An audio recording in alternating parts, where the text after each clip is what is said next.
All right. Well, welcome to San Luis Obispo Museum of Art Artist Panel. We're here today to discuss the exhibition Ocean Works, or Grease, Water, and Stone, an Ocean Works Retrospective. Today we have Conrad Schwable, an American artist and printmaker, currently creating and exhibiting works in Santa Fe, New Mexico. He is a Tamarind master printer and owned and operator of Ocean Works limited edition lithography in Newport Beach, California. We also have Jeffrey Sippel, also an American artist and printmaker, currently teaching in University of Missouri, St. Louis. He's also a Tamarind master printer and also worked with Ocean Works. And last but not least, we have Mr. Steve Andrews. He's an American artist living right here on the Central Coast in Rio Grande, and he was the director of Ocean Works limited edition lithography. Thank you, gentlemen, for joining us today for this artist panel to discuss the exhibition. Thank you all for joining us. I think we can go ahead and get started with just a brief introduction to lithography. A lot of people may be interested in printmaking in the medium, but they might not be very familiar with lithography. Would anyone like to take a stab at a brief introduction to lithography? Gentlemen. Okay, I'll go. Well, there are several types of printmaking, and we're dealing here with original fine art prints, not digital prints that people have on their desktop. So lithography is stone drawing. That's from the Latin litho and graphy, and it's a flat surface, so it's also called planographic. The image is not receded down in like intaglio, like etching or engraving, and it's not in relief like a lino cut or a wood cut or a wood engraving. It's a chemical process primarily based on the theory that water and grease will not put up with each other. They repel each other. So the drawings are done on a beautifully grained stone with litho materials which have to have a grease content, and it's processed with nitric acid and gum arabic. And the challenge to the printer is to stabilize the image in the stone so that it'll print with the same kind of tones that it was drawn by the artist. And it's a very expensive and difficult process, and that's why I went to Tamarind, because I tried it on my own before that, and I was very unsuccessful learning out of library books. It didn't work. So lithography is done on a limestone primarily, and also aluminum plates. We also used onyx in our shop. The stones, once they're finished with by the artist, because the edition was signed and the check cleared that he used to pay for it, the stone is grained. It's grained down with grit, which is like sandpaper without the paper, with water, and it is to remove the grease penetration that the drawing made. And so the stones are reused over and over and over. And they're highly prized by lithographers. They're hard to get now, and they're expensive, but there's nothing like drawing on a grained litho stone at 240 or 400 grit. And they're heavy. Everything in our shop was at the same height as the press bed, so we could slide the stones instead of carrying them. And I just love lithography. To me, it's a magical process, and that's about all I can say about it right now. Well, Conrad, both you and Jeffrey are Tamarind master printers. Jeffrey, would you like to talk about what exactly is a Tamarind master printer? Yeah, sure. Studying at Tamarind, it's a very, very intensive program. It's like a class typically averages probably 8 to 10 students. now it's becoming, even in our class, there were some international candidates, and they're all kind of at a certain extent different levels. Some of them are even already practicing professionals. So you're put in that classroom, not a large room together, almost 60 hours a week we would average in there working together on projects. And the projects are very, in a sense, difficult. We had to print certain things just to understand the materials, the chemistry and processing, etc. And that really adds to your knowledge when you collaborate and work with an artist of what they want to use, how it will be used, what their intentions are. So it's very valuable.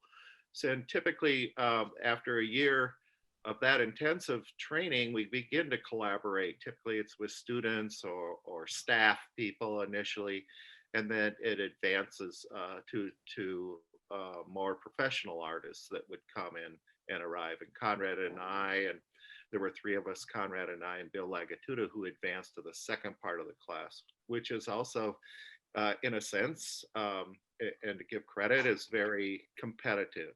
You're kind of competing to advance. It's the choice of the staff of who will become a collaborative printer.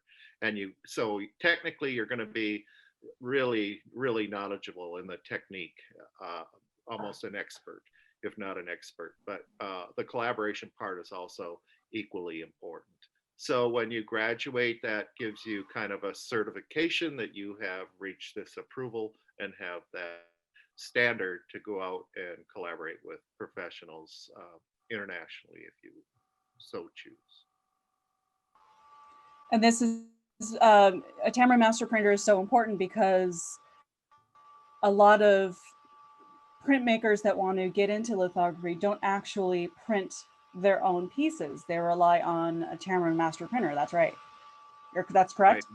Right. And they don't have the because probably all of them don't have the equipment as well, or the studio space to have a printmaking area in it.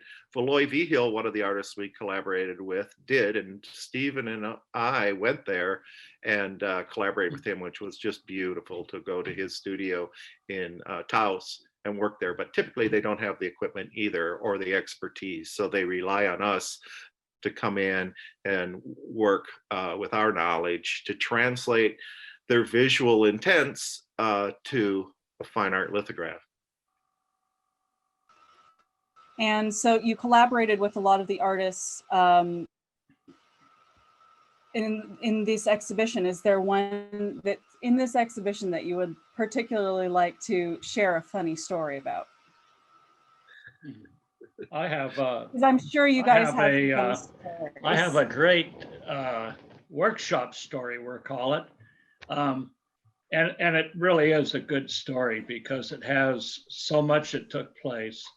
At Ocean Works, Jeffrey just mentioned Valois Vigil, and all of us became very fond of working with Valois. He was a professional artist, very dedicated, and a very hard worker. So we had decided at Ocean Works we needed a much larger lithostones.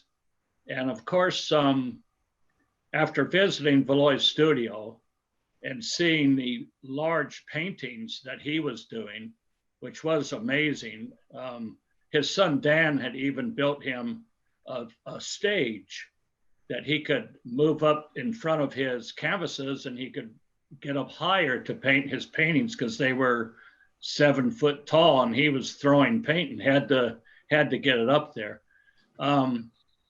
I was always impressed with Valois, the art that he did. But so we built a lithostone, and of all the things, we made it out of marble or onyx. The first stone that we made, I'm not sure if it was truthfully a marble stone or onyx. We called it onyx, but it was kind of a blue-green stone, and we put it together. We went up to a stone dealer and just bought a large slab, brought it back to the shop where we made a saw to cut it in size, and we backed it with a particular stone. And we got the stone ready, and we asked Valois, we said, would you like to be the first to work on this onyx stone? Well, he was eager and excited. He was like a kid seeing a fire truck. He could hardly wait to start throwing liquid touches on there for washes and crayon work. So we got that stone all set up, and Valois came in and he did an absolutely beautiful image. It's glorious. And I don't know if you have, or you can share that in a little bit if you want to, but blue onyx. What's the image name? Pardon me? His name, Valois Vigil. And the print title was Blue Onyx. In fact, the print title, Valois, I'm sure, came up with that title due to the stone. So Valois went to work on that stone and did an amazing image. And we got approval to print the edition. And we started printing. And I was looking at the documentation. You know, we do oh, there it is. Oh, it's good to see it. I was looking at the documentation the other day, and you'll find this interesting, guys. This was completed January 18th of 1980. So I'm telling you that we've got about 40 plus maybe 1 year on this, on this when we did this print. Wow. So yes, you're looking at blue onyx. And about, I guess we'd ran print of the edition, we'd printed number 9 because there's 9 in the artist edition. It must have been when we got ready to run print number 10 that the stone popped or broke right on the press. So let me tell you, that was, if you had been in that workshop, standing by that press, which all of us were there, we were watching an amazing lithograph being pulled off of a stone, and I'll use onyx, off of an onyx stone. I don't know if anyone else had actually ever printed a litho this big. And especially off of onyx. So we were all just so disappointed. The room was total silence. I remember how sad Valois Vigil was. All of us were sad. There was no words could be said. We all knew this was the end. This was the final. There would be no more of this print. It was over.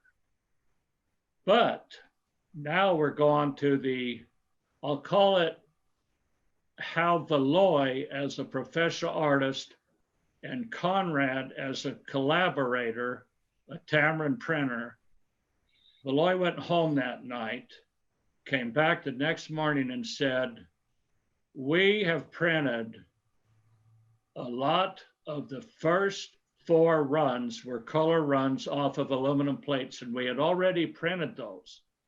And Valois said, I believe I can make another edition. I will do another drawing, another key, we'll call it the key image.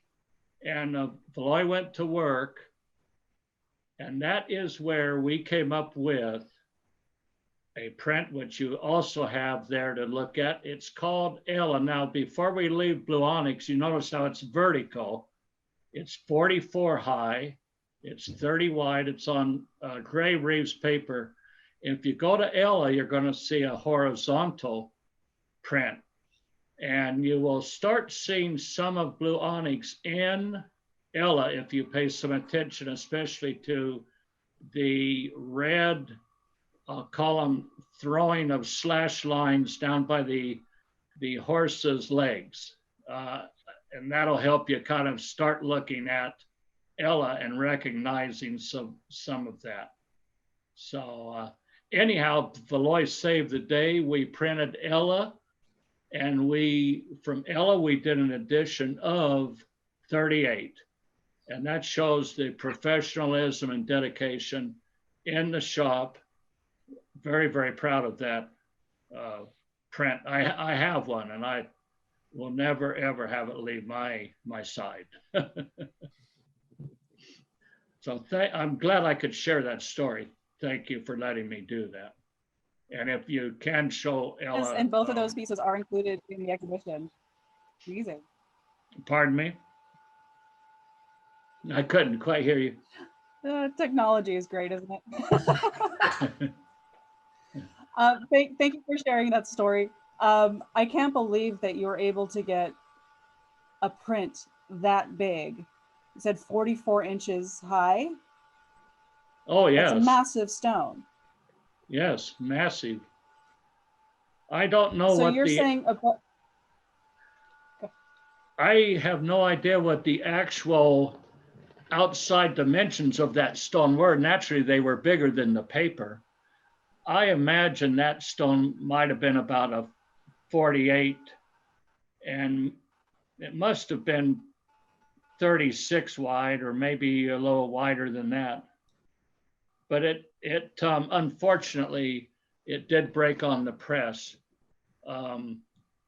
But we learned from that.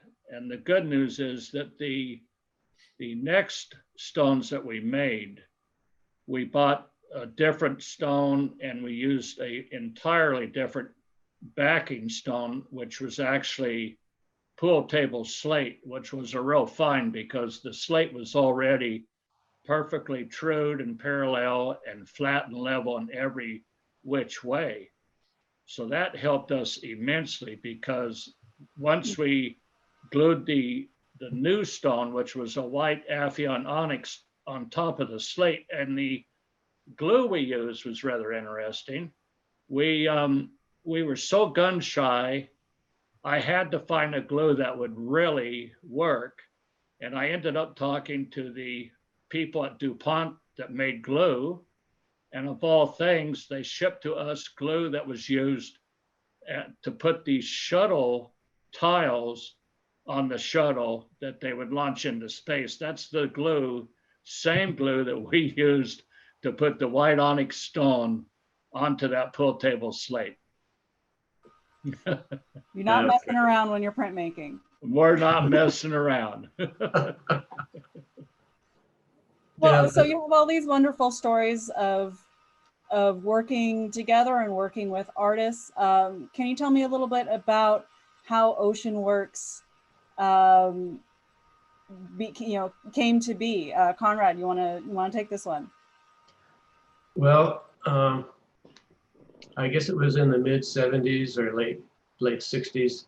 Steve and I had known each other since I guess 65, 66. And we were both working different jobs, and I had taken classes at Orange Coast College in art and auto tech. And I still wanted to stay in the art field, and I went back and took more art classes, but I realized that I really couldn't support my family with my own artwork sales. So I discovered this place called Tamarind somewhere in Albuquerque. And they teach you to be, if you're good enough to make it, they teach you to be a printer so you can have a job in the art world. So I tried to get in. It took me about a year and a half to get prints that were eligible for even consideration to be in, because I was competing with students that had gone to, they had bachelor's degrees in art, and some of them had master's degrees, and some had taken, majored in printmaking. So, but I finally got accepted, and I had a lot of drive because I needed to get this credential so that I could make a living and stay in the art world. And so I told Steve before I went over there, when I get back, we'll start a shop. And so it was a 2-year trip that I took, and got back home, and then we went looking for a place to have a shop building, and we found one down on Balboa Peninsula between the bay and the ocean. It's a beautiful location. And then we started ordering materials, and equipment to build shelving. And before I had left Tamarind, I ordered a press and some color rollers and stones. And so that's how the whole thing came together. And then we got the shop finished, and then no one walked in the door. So we had to go out and find customers. It's sort of like, okay, here we are. But, so we finally got rolling slowly, and one thing led to another. Word of mouth probably was how we advertised in those days. This was in '79 when we opened business. And then we got busy. We had to get another printer, and I knew of Jeffrey from Tamarind, and at the time he was in Germany setting up a hand shop like ours alongside a commercial shop, which was a good idea because the commercial shop supported the fine art print shop. And so I asked him if he would consider coming to work for us when he was done over there in Germany, and he said yeah. So we were really delighted to have him come aboard. I knew how good he was. I had to keep him from being, too good because I know he could outprint me. So I gave him all the rough jobs. So anyway, that's how we got going.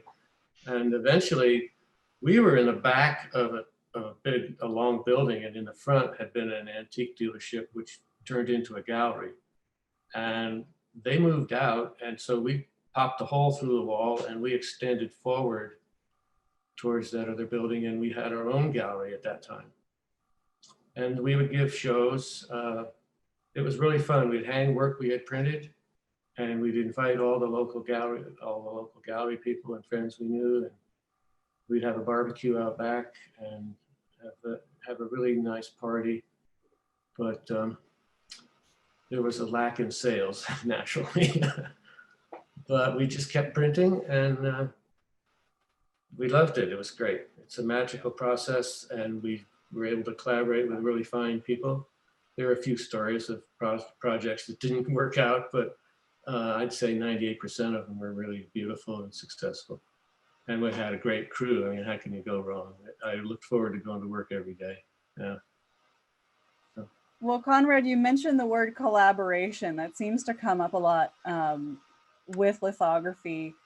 Jeffrey, as a master printer, you collaborated with a lot of artists with the creation of some beautiful prints that are also featured in the exhibition. Do you have a story you would like to share about collaborating with an artist and how that collaboration works between a printer and an artist? Yeah, absolutely. So some artists come to us and other studios kind of without the knowledge of making prints, or especially lithographs. Some come with a lot of knowledge. They've been at other studios, they've collaborated with other printers. In a sense, that's kind of challenging, because as Conrad had said about, the collaboration, you want that to be their best collaboration ever. That's kind of like part of your goal, right? Mm-hmm. And so when they come to us, those that do have experience, collaborate, and a lot of them that I've collaborated with really enjoy that process together. Oftentimes, we had mentioned earlier in a conversation, Steve mentioned that they're typically home in their own little studios or have their own studios out of their homes, and they come in and they kind of enjoy this collaboration and the environment. And oftentimes they come back and want to try it again. Well, that's our mission, is to want them to come back. But some of them, one in particular was commissioned, you guys can help me out, was it the Newport Harbor Museum that did Deborah Remington? Yes. Yeah, so they commissioned that, so we had to print an edition of their size. So when she came, I had known Deborah at Tamarind. Also, when I was a graduate student, she came and worked with us at Arizona State. So I had known Deborah and known how she'd work, and it would often take her some time to create these plates because she had to draw them out, a lot of colors, and up to 5 to 7 different drawings she would make. And so I had heard about this process in Germany through another artist printer that said, if you incised on a film a line and then wiped ink into it and transferred it like you would intaglio to different elements, you would have all your registration laid out. So I thought, oh, that would be great. I should do that try that with Deborah, you know, because when she would draw, although she does it very well, you know, sometimes if it didn't overlap, there would be a space of white paper, or too much, it would create another color of the overlap. And so I did that. So the only overlap would be the incision in the film. So being on the West Coast, she's in New York. I sent her a film of scale she wanted. And I said, Deborah, please incise your composition into the film and return it to me. That was about all the explanation I gave her. And so she did that, did a great job. And then I created all the plates. They were all processed and ready to go when she arrived. When she arrived, she started our conversation. She said, Jeff, what was that Mylar for that you sent me? I said, well, that was so we could create your plates. It's your drawing. You incised it. I didn't draw it, trace it, whatever. So, oh no, she said, what's going to be the overlap? That's can't. And every plate I proved, because you roll it up in black first, I printed them all in black, and it was a black rectangle, no spaces. So she was like ready to go. But so she's also one example. Some artists just don't want to hear your opinion. They're driving the car. Others want a little, you know, co-pilot with you. And she was one. We would mix colors and put them on paper, and then she would cut them out into the spaces and see which color she liked or didn't like. And then she would often ask us, what do you think about this blue? What do you think? Should it be blue? Maybe it should be red. And then I would say, well, I kind of like this. And she'd say, no, I don't want that. So, okay, Conrad, you need to help me out because she doesn't like my opinion. No, that's not the case. But she would often like challenge you that way. But if you look in Deborah's print too, another challenge that isn't visible to an uninformed person is you see the white in those two gray shapes. She insists that remain white. That's called a blend. So there's different shades of gray to white put together, rolled out so they all blend together. Well, when you're doing an addition, it might graduate up to and kind of take over the white. So you have to be very careful when you print. Again, talking about collaboration and how other printers work with artists. She had collaborated at Tamarind with another very talented printer who said in that shape, she could just use like 3 values. And Deborah said, no, you can't, you have to use 5 values. And it's not a big shape.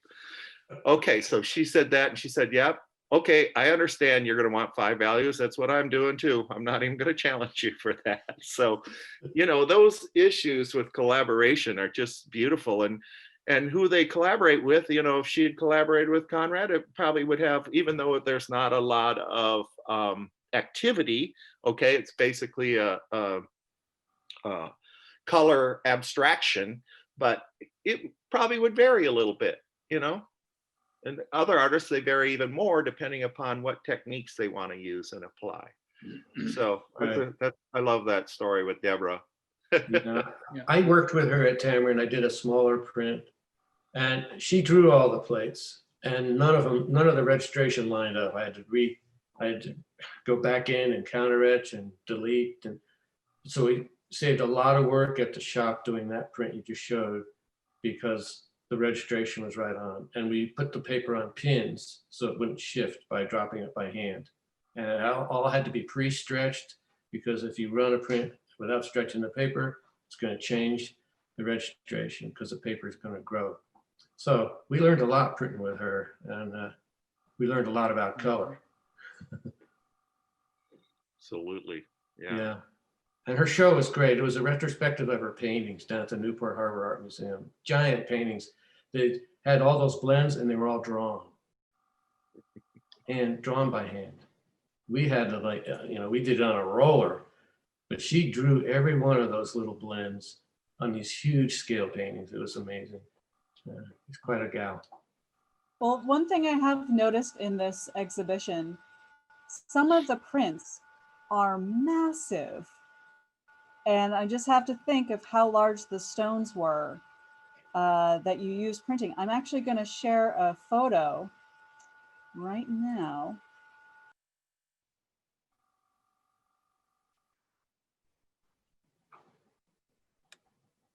This is one example. Yeah, of that's you one get of our started that's one of our for Appian the onyx stones. collaboration. Yeah. Yeah, That's look the at onyx that. stone. Yeah, you can see the white stone. I have one right here, a little one. I'll show you. When you're dealing with limestone, sometimes you have fusion lines or fossils that can interfere with the drawing. This is a beautiful, flawless white onyx, and it's backed by slate for strength. And this is a small one. That stone there is 40 by 70, 40 by 60. It's really huge, and it's backed on about a 2-inch piece of pool table slate for stability. And but these stones are very hard. They're like number 7 on the hardness chart, just 3 numbers down from a diamond. And so you can grain them to 300, 400, and they won't break down. So you can get really fine, crisp drawings on them. And they love water and they love grease. And because they're hard, there's very little grease penetration. So graining it doesn't take very long. You can start at 180 instead of 100. So we loved using them, and they're lighter to move around. A limestone that big would be about 5 inches thick, Wow. just so it could hold itself together. And they're very heavy. And so we did 2 big stones like that one in the picture, and we did 2 smaller ones that would print a 2230 piece of paper. And then that one I just showed you, that was the leftover piece we used for graining and for testing. And one thing we did a lot of on this stone was Prismacolor, because you can get a really fine point quickly in a pencil sharpener, and it holds that fine tone really well. So onyx was really a good thing for us in that shop. Yeah. I'm getting emotional looking at that shop. It's such a beautiful shop. You can see the windows open up above, and the ocean breeze comes in, and through those doors in the back, go out into what was called the graining area, and just enjoy, have some music and playing out there. And it also, a little information, the lower right corner there with the sponge bowls, Steve refers to himself as a sponger. Well, a sponger is really valuable. You're not just a sponger. You play a very important role in lithography. That water film is really critical on how well the image prints. Too much water and you're going to be like hydroplaning. Not enough. It's going to dry out and take ink everywhere. So it's very valuable. But that studio is just beautiful. You know, what you're mentioning there, I remember we would purchase the different supplies from companies, which was, you see those sponges there, how they're kind of propped up. Those sponges would have to be looked over very carefully before they were used to put water on that stone, because if they had any little fiber or imperfection in them, you could put a scratch in the ink. So those sponges were like a major tool. And it's surprising today when I consider doing the whole length and width of that stone and trying so hard to keep that surface water at basically the same consistency over the entire stone, not too much, and of course never let it go without any, because when the roller would come on, if that would happen, I don't really remember that ever happening, but if it would have, then you'd fill in, you'd start putting ink where there shouldn't be. And but that's Jeff, what you said, the photograph of that shop, everything. Oh wow, look at that. I wonder who that was. I think that's a print by Jeffrey there, Deserted Island. Is that correct? Yeah. Exactly. Yeah. Yeah, that was my mistake. Sorry, but since we're on it. Yeah, it's a beautiful print. And Yes, yes, it is. And a lot that Jeff can tell us about that print, but it's good to see it. Yeah, so I'll just give you a brief intro to that print, but it was, I don't know if you, well, anyway, with that print, it was like a eclectic, as I called it, from areas where I'd lived, like in the desert, and the tall statue pole was like from Germany. And now when I was now at Ocean Works, kind of near the ocean, I felt like I was on an island. So that's what that, and also the architecture, you know. But it's also a technique, not to get into too much techniques, but it's called acetint. So the whole stone is black, and you basically work from dark to light to create the values. So I've always wanted to research different processes and techniques. So that's how that deserted island came about. Feeling like like I'm deserted on the island on Balboa Peninsula. What a place to be deserted. Yeah, it could be worse. There could be worse places. That's a great one. Good work, Greg. Good.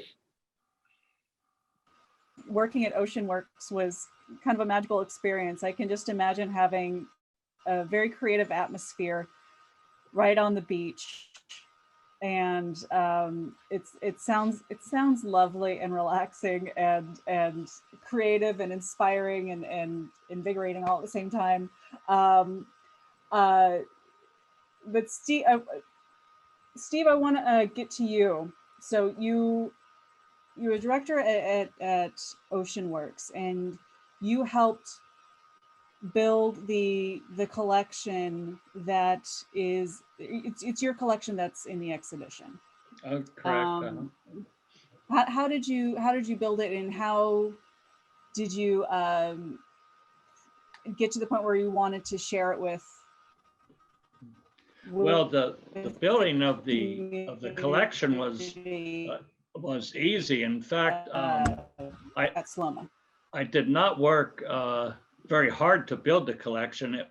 Every artist we worked with, I was very fortunate that the shop would receive prints for our work with the artist. It was part of a contract.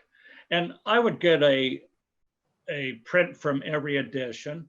Sometimes I would get a printer's proof would be the most common print that I would receive.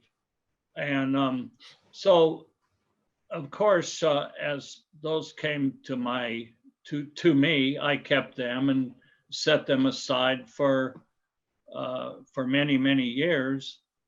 And the reason that I wanted to have a showing of these original limited edition lithographs and share this work with everyone, and the best way to do that would be through a museum where they would receive an audience. So however, for many years, those prints sat between newsprint, stored away, and kept as safe as possible. And then I started framing them.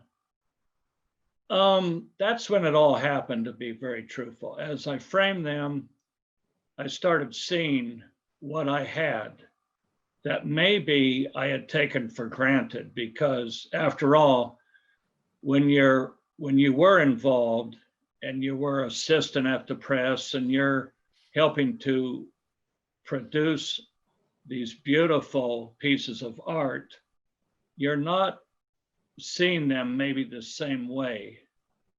And later on, however, when I started framing them and I started paying attention to the beautiful crayon work or the washes with reticulation, which were just so phenomenal, because when an artist works on a limestone or the onyx stone and puts a particular wash down on that stone, it will dry and reticulate, making it so unusual, making it something you will never see on any other piece of art ever. It's just, it's amazing to me. And so as I framed, we would have visitors come to the home, and one of the nicest compliments I would ever receive when people would enter our home was, golly,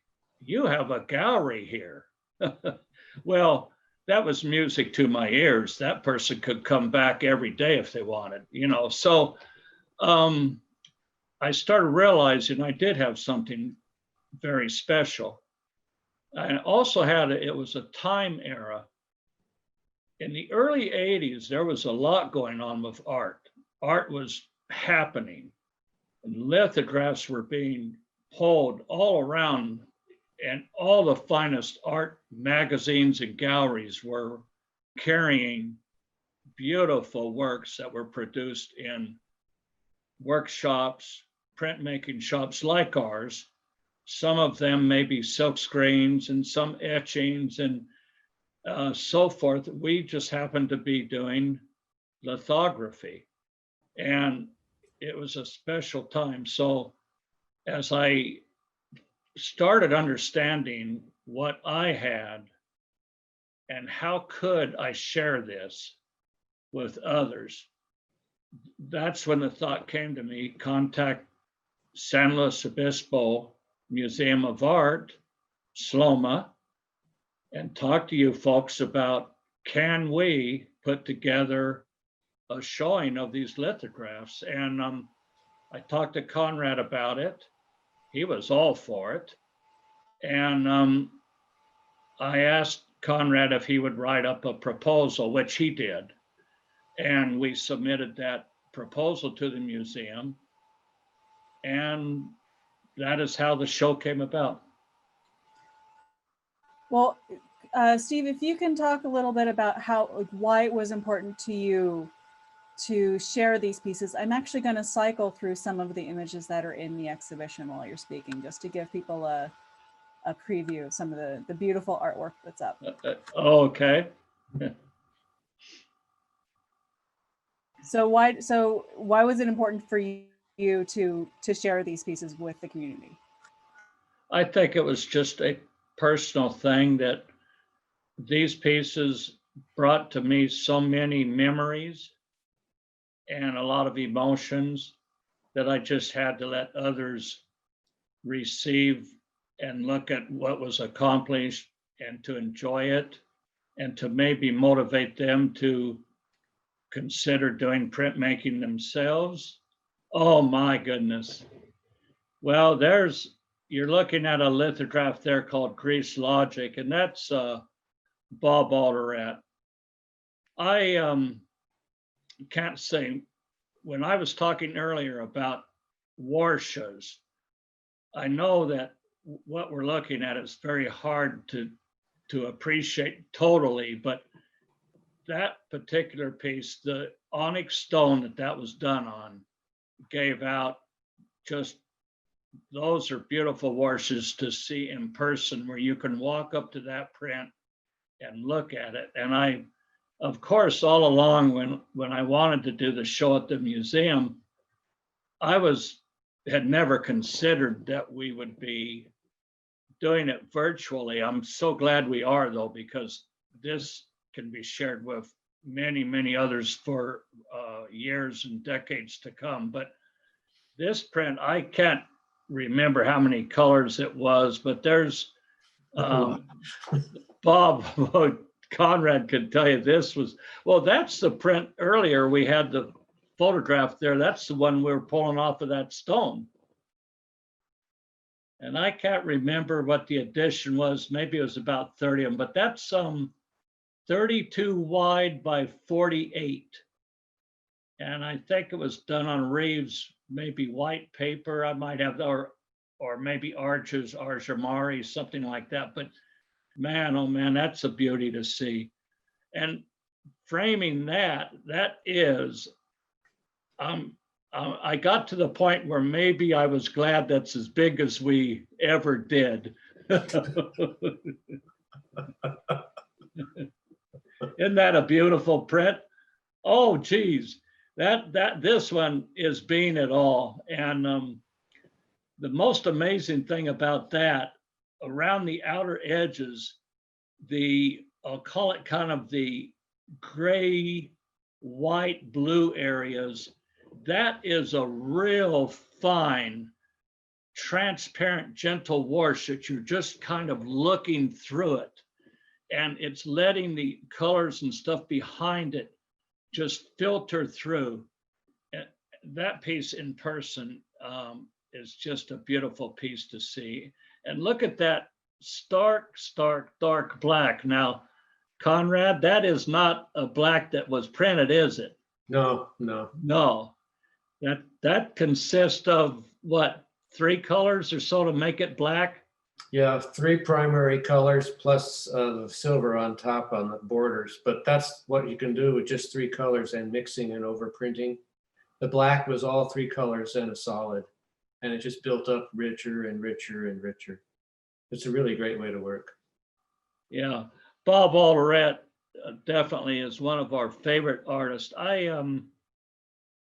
My last conversation I had with Bob here, which wasn't too long ago, Bob said one thing to me. He said, Steve, he said, first, he said, you guys, and this is before the exhibition came about, he said, you guys need to tell your story. Now that was also, I guess you rekindled that within me by showing me that piece. And that stuck with me, that you guys need, because I told Bob I was wanting to do a show of all our lithographs. And when Bob said that to me, it just gave me the motivation and power to go forward. But Bob did 3 lithographs of Ocean Works. The first one was titled Steps, but they were all done on, which is kind of amazing. We never put Bob on a limestone. He loved working on the awnings. Right. So There it is. Yeah. Oh my goodness. I had no idea you had steps, and that's an amazing piece. I don't know if you can appreciate the blended inking in it. The blue at the bottom, as you can see how it's fairly dark on the bottom and how it lightens up. And look at the washes and all the linear line work that he did. It's just, and I don't know how he did that black up there, Conrad, with the looks almost like spray paint, but there was a way that you guys accomplished that. I think it was airbrush or splatter, like with a toothbrush. The only thing Bob said to me, and he's just a great artist. I hope maybe we'll be able to get some Zoom talk with Bob, but his only regrets were that he did not, and he just told me this not too long ago, he did not do more lithographs at Ocean Works. That's his only regret. So him and Conrad, they go along so fabulously. So He was a good guy. I really liked working with Bob. Yeah, he was tough and he knew what he wanted, and boy, we got it. It was bitching. It was really neat working with him. Yeah. Well, I'm going to share one more image just because I can, and it's my favorite image of the exhibition. Oh, good. One sec.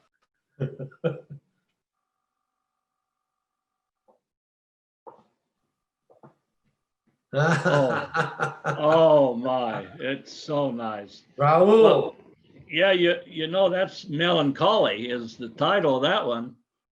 And I'm gonna let everybody pitch in, but I'm gonna say something real quick.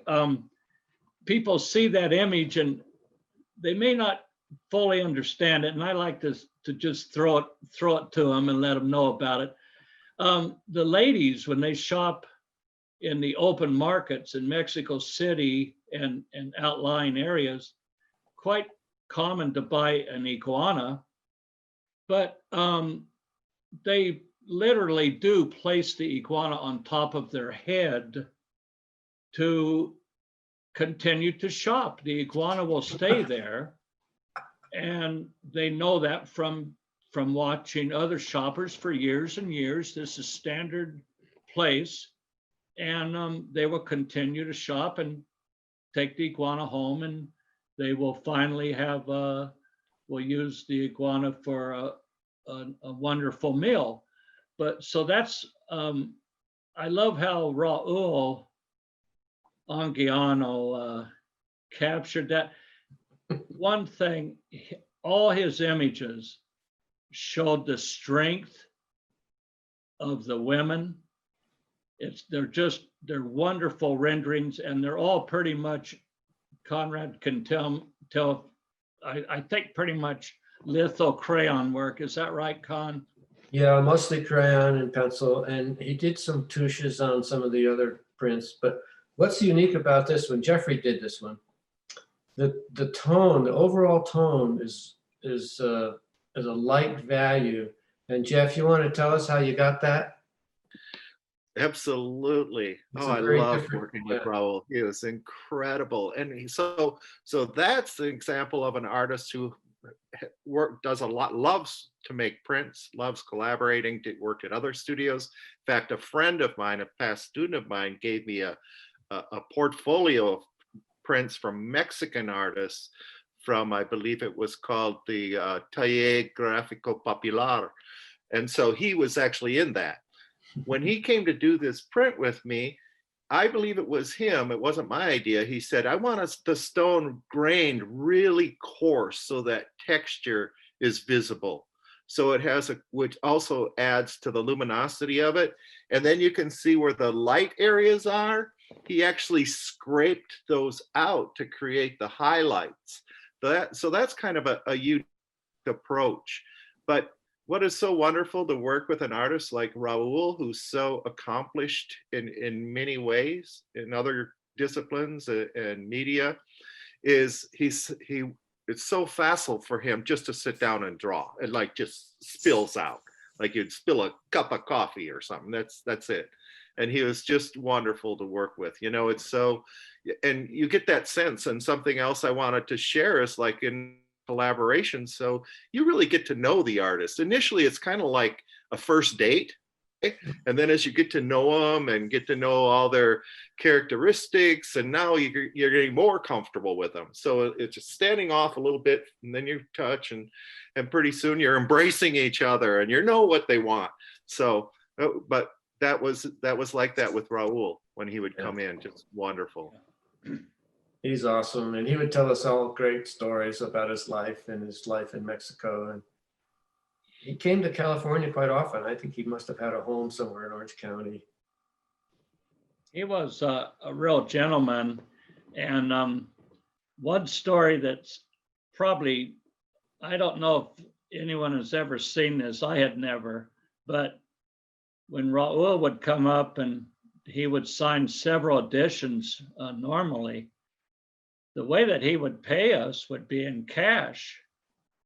But what was unique about it is he would pull off his waist, he'd pull his belt off, and he had a money belt, which I don't think I've ever known anybody that owned a money belt, much less known anyone that really used one. And so evidently when he traveled, he was very wise and keen and knew. So he would have cash in that money belt, and we would tell him what the payment was. And he would slowly start taking $100 bills out of that money belt and lining them up on one of our tables. And I just never forget that. And he would come in. Most artists, one thing I did learn, they would always, a professional artist would have someone that cared about them, someone that promoted them, someone that would look after details. And he would bring his wonderful wife in, Birgitta, and they would come in and visit. And his son-in-law and their daughter lived in, I think, Sunset Beach or Huntington Beach. The son-in-law finally did a litho there. Jeffrey, I think, did it. Bill Anderson. So, yeah. Yeah. Well, okay, thank you. I'm going to wrap this up. I'm going to wrap this up with a quick screen share of the digital exhibition on our website, sloma.org. If you haven't seen it yet, it's amazing. So let me just hit that screen share real quick.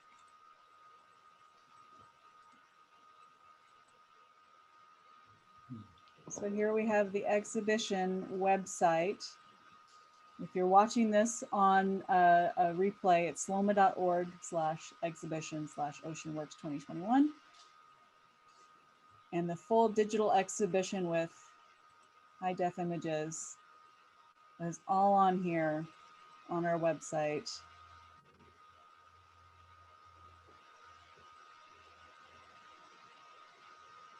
Including these beautiful pieces